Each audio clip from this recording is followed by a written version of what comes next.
questions that we get, again, after all of this conversation, or even before the conversation, is how much does it cost? How much should I pay for each lead? How much should I pay for each phone appointment? So here is how we usually structure it. An email lead is somebody that emails us or you and says, hey, I need more information about your services. And then you call that person, obviously, or you follow up and you try to take them from cold to warm to hot and close the sale. That's your capability. If you are paying per lead, we don't control the quality of the lead. We can only control the quality of the lead if you give us feedback. And you can only give us feedback if we have access to your CRM. So again, it's not just one element. Hey, Duran, get me leads for $50. It doesn't work like that. We have to have control over the entire process. Once we have that control, then we can say, okay, it's gonna cost you this much money. First, the email lead. Okay, email leads are usually cheaper. If you want a phone appointment, let's say you are a realtor and you sell houses and you want new buyers and you want to get them on a phone. So that phone appointment, we will set the phone appointment for you. It will be expensive. It's not going to be cheap. So Joe, on average, if we were doing these leads and if the company was the right fit for us, how much do we charge for these leads? So on average, and again, this is all based on industry, but the average you're looking at anywhere between 50 to 250 for an email lead. And then for booking a phone appointment, like you said, it is a bit more expensive. That could be anywhere from 200 to 850. Got it, got it. And the reason that the phone appointment is more expensive is because I might get, and then I have to do the whole work to get them on a phone appointment, right? So I might get, I don't know, 100 leads for $5,000. And then for me to set up an appointment for those 100, I might be able to set up phone appointments with 30 of them or 40 of them. That's why the phone appointment is more expensive. And to be able to do those phone appointments, I have to create an automated process because I can't be manually trying to get people on the phone. So that's usually a drip email campaign, something like that. But the value to the business owner is we usually charge what, $5,000, $10,000 to do an email drip campaign. So the cost of ownership basically on the entire process is actually higher when you're paying per lead because you get 10 leads, you pay, let's say, $2,000, but if you want 20 leads, you gotta pay $4,000. But if you were actually executing this marketing strategy yourself, you could be paying $3,000 for 10 leads.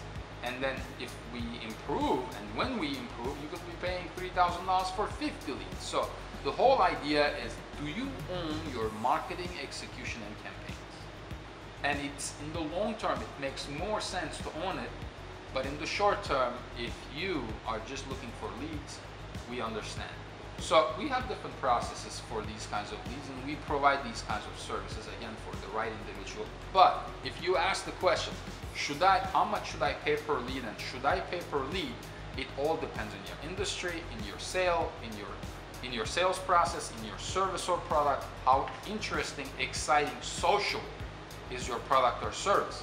If you're an attorney and you're looking for leads for people who've had car accidents, that's not really a sexy product, right? It's like only going to happen when somebody has an accident and you get to be there when they search for something. So that's you can't do an outreach on LinkedIn or cold email, say, hey, have you had an accident recently? Call us. So it's very, very difficult to be able to do that.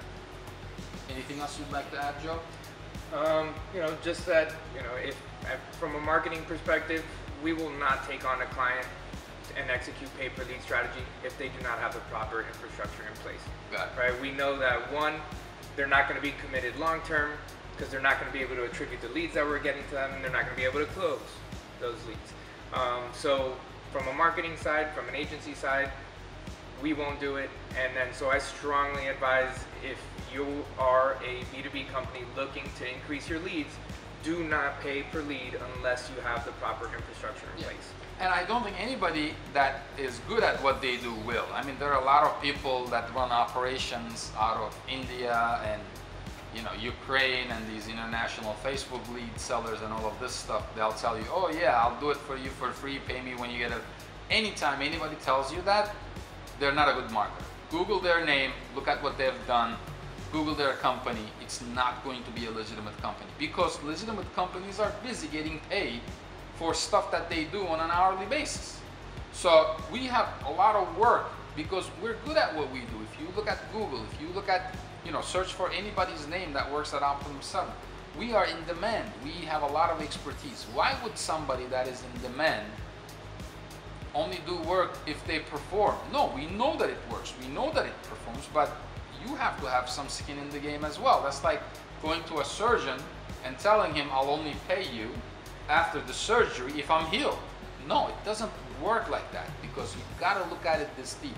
If you are a business owner that understands this and understands you have to invest in marketing, understand that it's not always going to work, because we don't control everything. We don't control the quality, we don't control the market, we don't control the audience. So you need to find the right formula, and unfortunately, to find the right formula, you need time, you need testing, and you need stability, and that's what we provide here at Optimum 7.